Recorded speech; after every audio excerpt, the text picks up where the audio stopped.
friends, welcome back to my studio. I'm Katie and today we are talking fountain pens again. So if you saw my last fountain pen video, I will post a link. If you haven't seen my last fountain pen video, I will post a link up in the cards.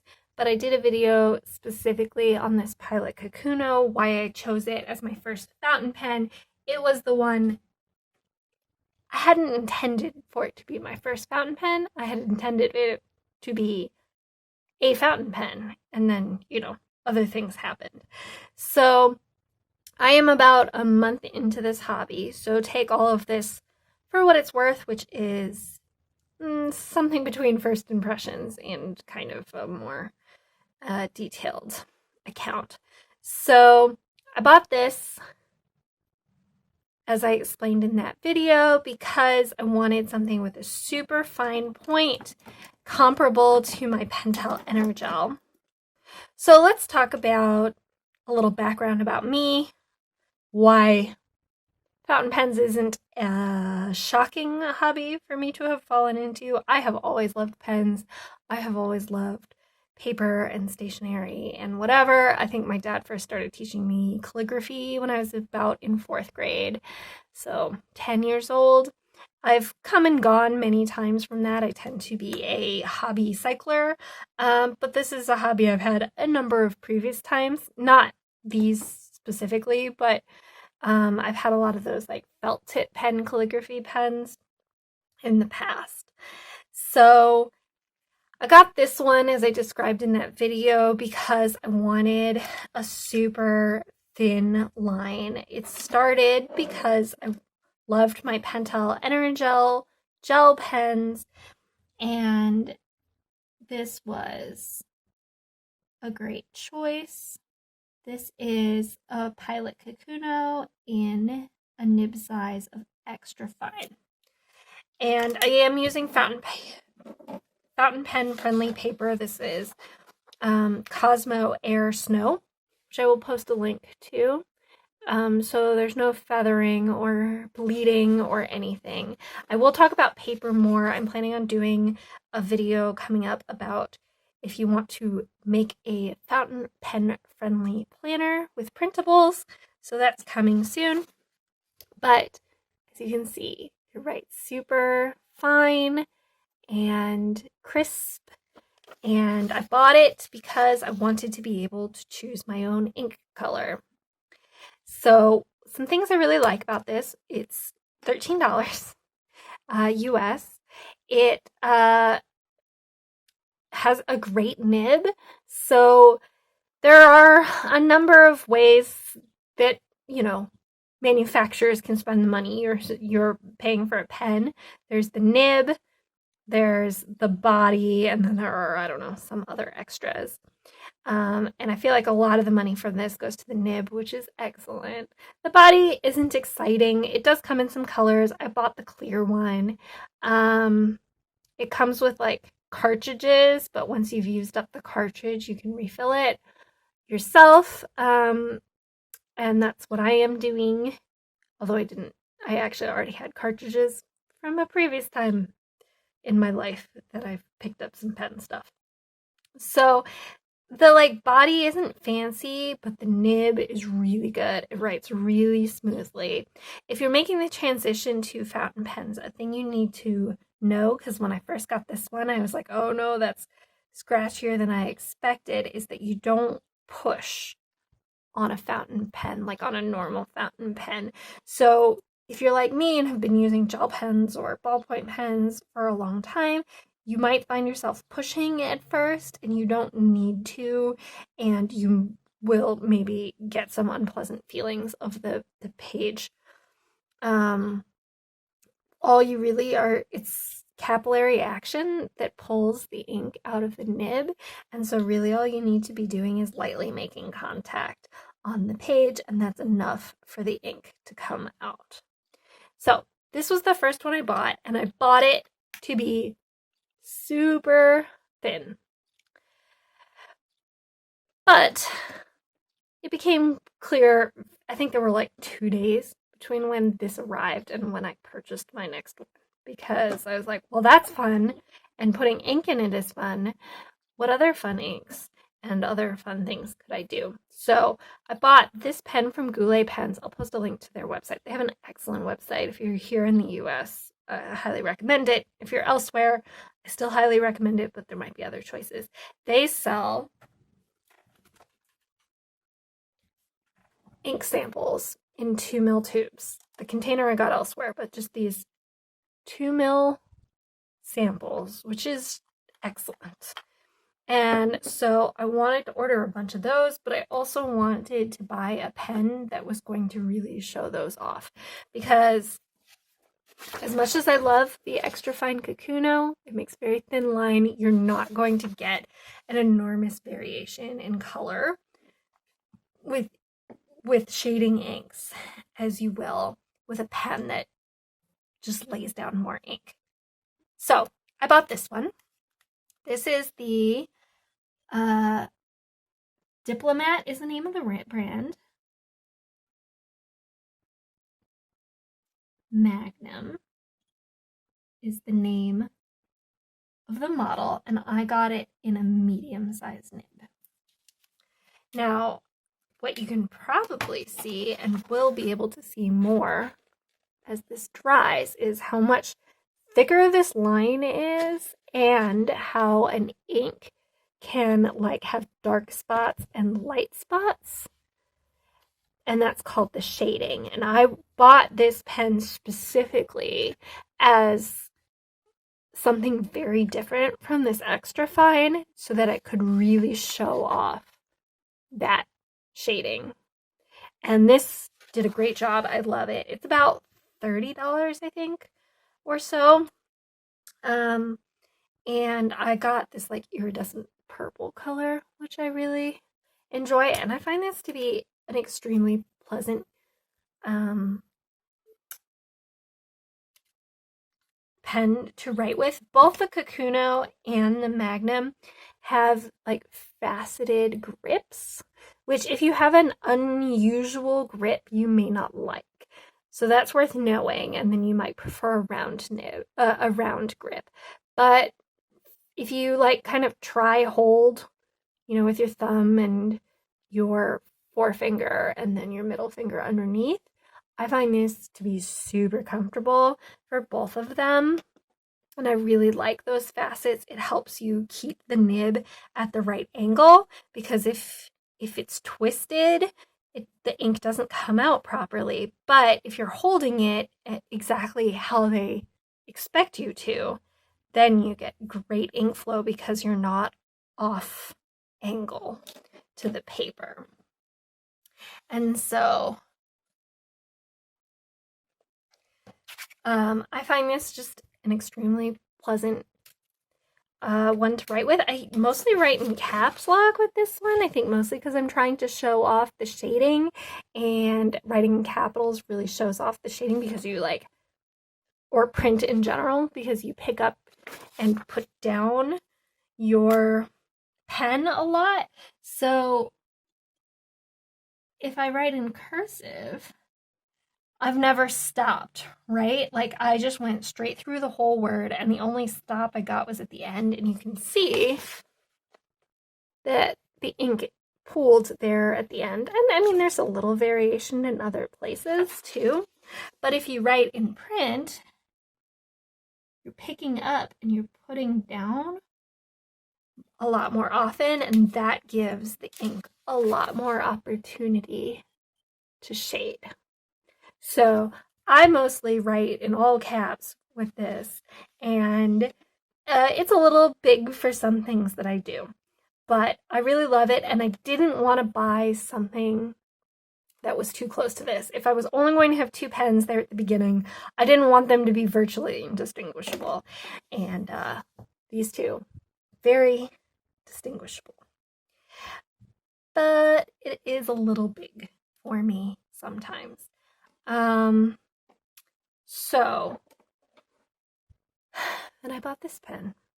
This is a platinum Prefounte. It's a Japanese brand, so I don't know how they are expecting me to say this word. If it's like a French word or like an Italian word. Couldn't tell you. This one has a rounded grip section, and I honestly do not enjoy that for me personally with a very traditional grip. So I'm happy with my collection overall at the moment, but this is the one that's at risk of maybe getting replaced with something else. But let's talk about it. So this is the Platinum Prefounte, and I bought this in a fine nib. Now is a good time to talk about the difference between Japanese and European brands. The Pilot and the Prefounte and the Platinum are both Japanese. The Diplomat Magnum is European or American or something, not Japanese. And you can't really, the systems for talking about if it's fine or extra fine or medium don't correlate as well as they could back and forth. So a fine from this Magnum would still likely be thicker than this Platinum fine. So there's plenty of YouTube content about that. I'm not trying to teach you everything you need to know about fountain pens. I'm mostly talking about how I came to the decisions that I made to have this current collection.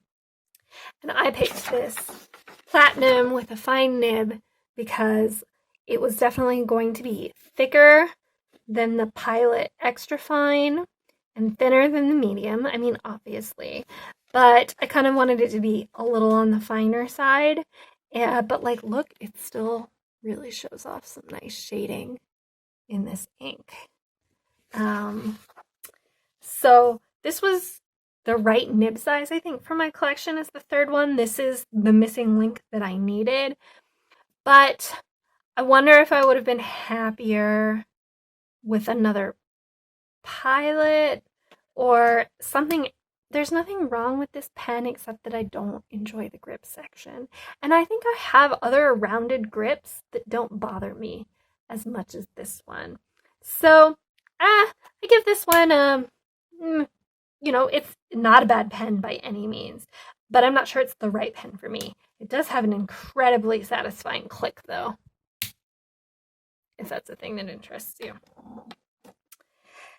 Then I felt like I had my regular writing needs covered.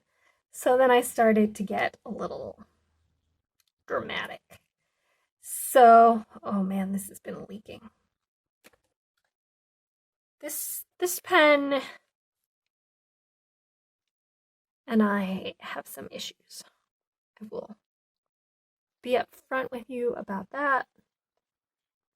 I can see that there's ink all over. I've been trying to figure out how I want to store these pens, upright or sideways or nib up. And most of them I've been storing sideways, and this one I recently changed to nib up, and I'm surprised that it's leaking so much in that. Anyway, I recommend if you get into fountain pens, always having a sacrificial cloth around. But once I had my regular writing covered, I knew I wanted to get fancy next. Now, you can argue that I was already fancy, and you'd be right. But I spent, 6 months, last year doing the Big Love Letters challenge that my friend Judy runs. I will post a link to her channel. But you're probably already familiar with it. And I learned how to do brush lettering, which is a pressure-based calligraphy. And I spent a lot of time practicing, and in the year since I stopped doing the challenge, I've still been practicing in my planner all of the time and wherever I can. So I wanted to see if I could make this work with the fountain pens. Now, most fountain pens are not meant to flex. They are not meant to get thicker and thinner based on pressure, and you can really damage them by doing it. But some are, and you can get some really fun effects. So, like what brought me to the Kakuno in the first place is that now I can choose my inks, and I can use all the inks for my brush calligraphy or pressure modern. I don't know what the word. It's not a brush. We're so far from a brush at this point. But also, I have found it hard to write and talk at the same. Yeah, this is supposed to be no revolution. To find brush pens that write as small as I want to write in my planner. So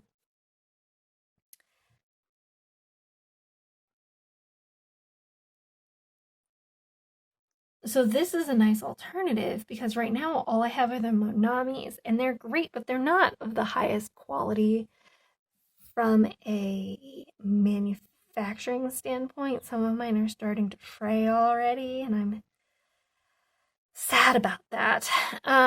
So this, I figured, would be a way to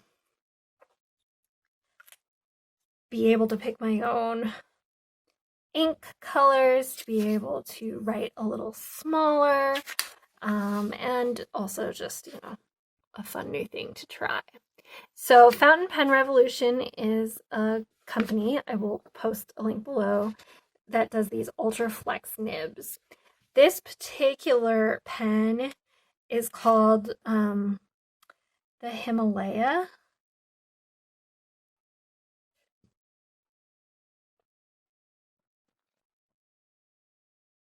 And this is version 2. I don't know if I want to recommend this to you or not. And I do have now ink all over my hands, which is part of life now. These other ones don't ever leak. This one, in order to get that ink down, you need like really good feed. You need a lot of ink coming down so that when you press the tines open and you get a broader line, you get enough ink to fill that line. But this thing kind of gushes ink, so you can see like it's kind of rippling the paper. I don't know, in a way that the other ones weren't. And it's when I put a line down, I don't know if I can pick up on camera how wet that is, and like will be for a couple minutes. Like I can see it's like still kind of domed. And I have had a lot of fights with this pen. I think that the nib flexes really nicely. You don't have to push really hard. I am light-handed, and so that was not going to work for me.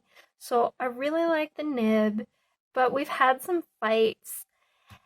So it's about a $42 pen, and it doesn't hold that much ink. You can fill it with your ink, and that's great, but it doesn't hold that much compared to how much ink it is putting down.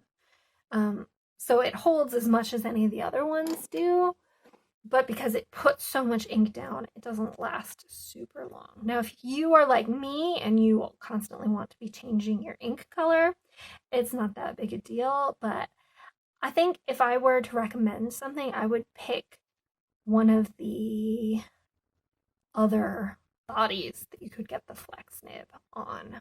I don't know which one. I haven't investigated, but they have a couple different filling mechanisms. Maybe the piston-based one.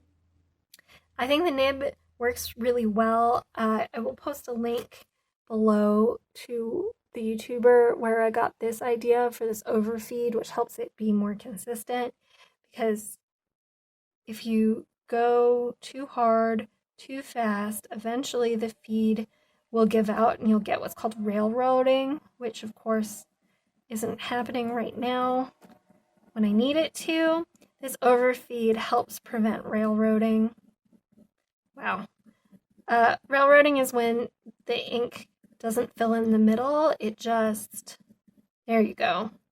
You just get what's on the tines. So, and I find that this pen is also fairly ink dependent. I've had better luck with some inks than others. So there's an example of railroading for you. So iffy, but kind of fun, really. But it was wet, it was a problem, it was a whole thing. So this is the most recent edition. I only got this in the mail a couple days ago. And I'm going to talk about it because this is my fountain pen collection.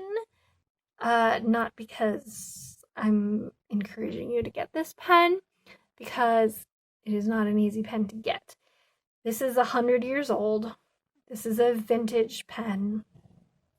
In the old days, they used to be better at making flexible nibs. So Fountain Pen Revolution is a recent attempt to try to regain that functionality, but until a couple years ago, none of the other fountain pen manufacturers were really making flex nibs anymore, and people wanted that functionality back, but the modern way that pens are made weren't very conducive. So what a lot of people have been doing is buying vintage pens. So this one is a Wall, the brand, and kind of the model or descriptor is a 10 point.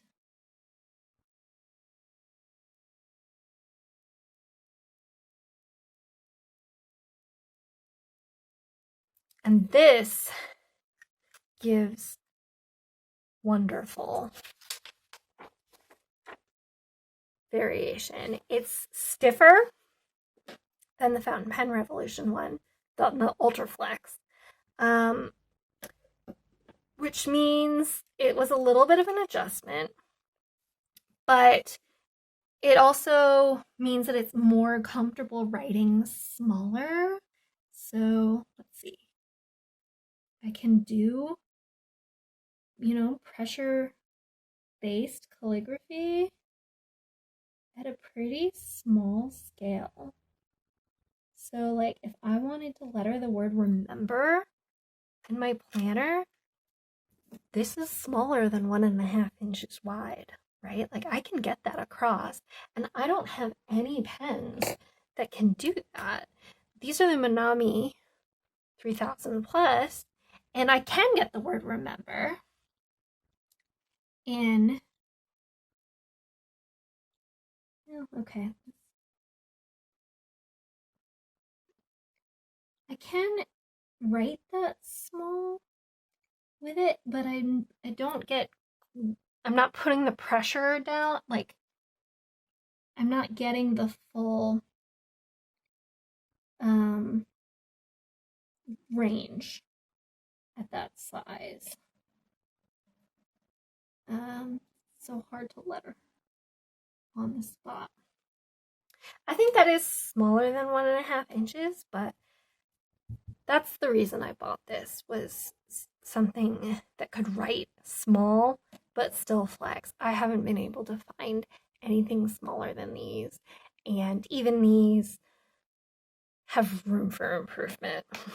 So I bought this one, and I bought it from someone who reconditions vintage pens. I don't really have a link that I can send you. It was from a subreddit and whatever. So it's pretty esoteric, and so it's not, I hesitated to include it. But it writes a lot less wet than the Fountain Pen Revolution one. So I still get shading and variation, as you can see, but I don't get that like big blob of ink that takes forever to not forever, that takes a little longer to dry, and I don't get as much wrinkling on the back of the page. So this is a better one for those of us doing planners. Fountain Pen Revolution does have a non-Ultra Flex, just the Flex nib. It's possible that that would be similar to this. People didn't like it, like when it came out before the Ultra Flex, and people thought that it was too hard and tough to flex. But this one is also harder to like than that one. So I think those people were looking to write bigger than those of us who are maybe a little more planner focused are. So will I experiment with some of those other things? Yes, likely. There are other modern fountain pens that were trying to do flex that people didn't like because they thought it wasn't flexy enough. And I think it's deeply possible that those of us doing 1.5 inch planning would still like those, but I haven't investigated too far. I now have 5 pens, and I'm hoping to stay here for a while. It's possible that I will move this one on to somebody else and replace it with a different one, but it doesn't bother me that much. I'm not writing with it in such large chunks that it bothers me. It's just not, it's my least, well, I was going to say I get the least satisfaction from it, which is kind of true, except that this one is a fight. But this one pays off, right? I fight with it, but I do like what I get. This one isn't a fight, but it's not love. So that's the Platinum Prefounte, by the way. All of this will be personal preference. You are welcome to think that all of this is ridiculous. I won't be offended. But if you are in the market for a new rabbit hole, or you're at the beginning of your journey and you don't know what to get, I am not an expert by any means, but I can share my experience, I can share my collection, and I can share why I got my collection and what about it I'm satisfied with. And so that is where we are. So you will be seeing more of this. So my video just cut out, but all I was saying was that I will be including more of this in my Plan With Me's and in other parts of the channel, so keep your eyes open for that. But we're still going to go back to planning and other fun craft stuff around here. It won't be taking over. But if you are the kind of person who this sounds like it could be fun, I encourage you to join me.